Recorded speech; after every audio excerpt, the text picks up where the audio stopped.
Praise Lord. ఈరోజు Bible వాక్యంగా మత్తయి సువార్త 6వ అధ్యాయము 25, 26 వచనాన్ని చూసుకుందాం.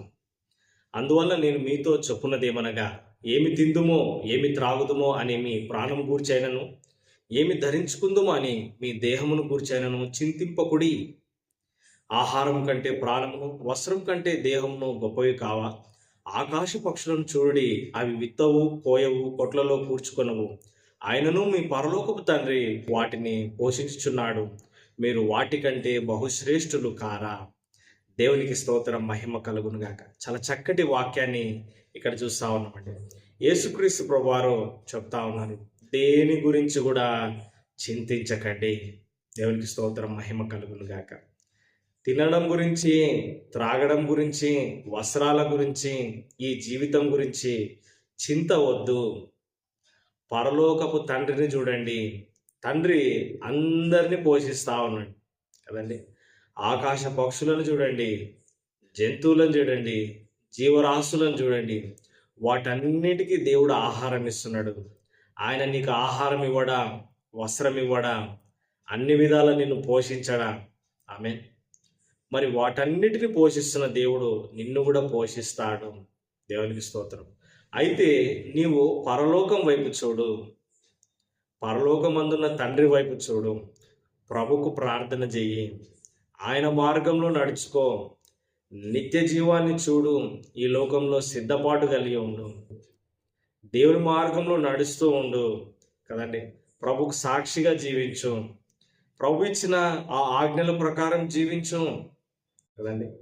కొంతమంది వాళ్ళ ఇష్టానుసారంగా జీవిస్తూ ఉంటారు, వాళ్ళకి ఇష్టమైన దారిలో వెళ్తూ ఉంటారు, మోసాలు చేస్తూ ఉంటారు, అన్యాయాలు చేస్తూ ఉంటారు, అక్రమాలు చేస్తూ ఉంటారు, తప్పుడు పనులు చేస్తూ ఉంటారు, తింటూ ఉంటారు, తాగుతూ ఉంటారు, బయట విచ్చలవిడిగా జీవిస్తూ ఉంటారు.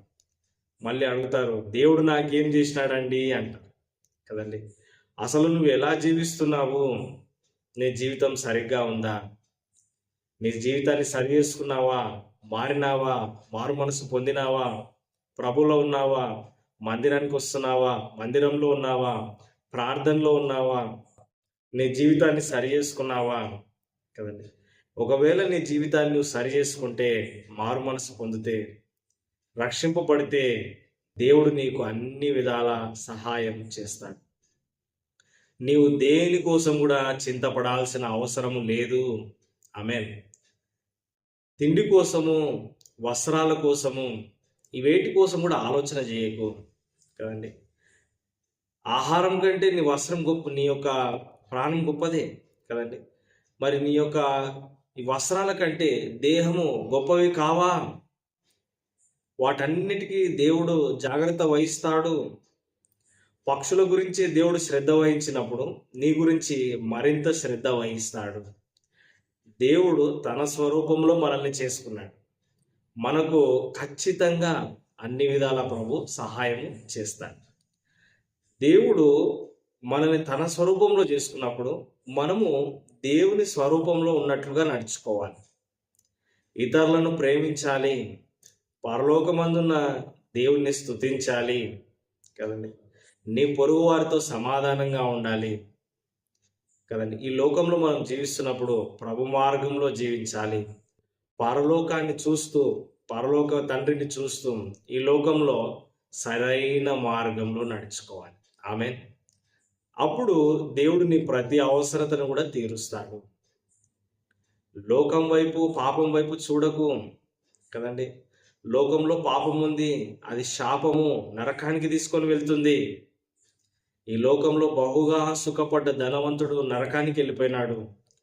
పేదవాడైన లాజరు నిత్య జీవానికి చేరుకున్నాడు. ఎందుకంటే అతడు పేదవాడిగా ఉన్నా కానీ మంచి సాక్ష్యం కలిగి ఉన్నాడు. ధనవంతుడు ఇంకా సుఖపడాలని ఇష్టపడ్డాడు, ఆశపడ్డాడు. సుఖభోగముల యందు వాంఛగల వాడికి లేమే కలుగుతుంది. ఈ లోకంలో విచ్చలవిడిగా జీవించే వ్యక్తులందరూ కూడా నరకానికే వెళ్తారు. నీవు పరలోకం వెళ్ళాలంటే క్రీస్తు వైపు చూడు. ప్రతిరోజు నీ సిలువను ఎత్తుకొని ప్రభువుని వెంబడించు. ఈ లోకంలో కూడా దేవుడు నీ ప్రతి అవసరతను కూడా తీరుస్తాడు. ప్రార్థన చేసి ప్రభు వైపు చూడు, నీ అవసరతలన్నీ కూడా తీర్చబడతాయి. ఆమె చిన్న ప్రార్థన.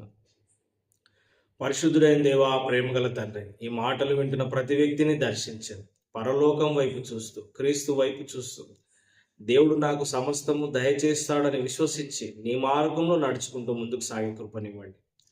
మీరిచ్చిన ఆశీర్వాదాలతో తృప్తి పొందుతూ నిత్య జీవానికై ఈ లోకంలో సిద్ధపాటు కలిగి ఉండడానికి మా అందరికీ సహాయం చేయండి. మా ప్రభును రక్షకుడైన యేసుక్రీస్తు నామములో ప్రార్థించి స్తుతించి అడిగి వేడుకొంచున్నాం తండ్రి. ఆమేన్. God bless you. నేను పాస్టర్ ఎలీషా అబ్రహాం.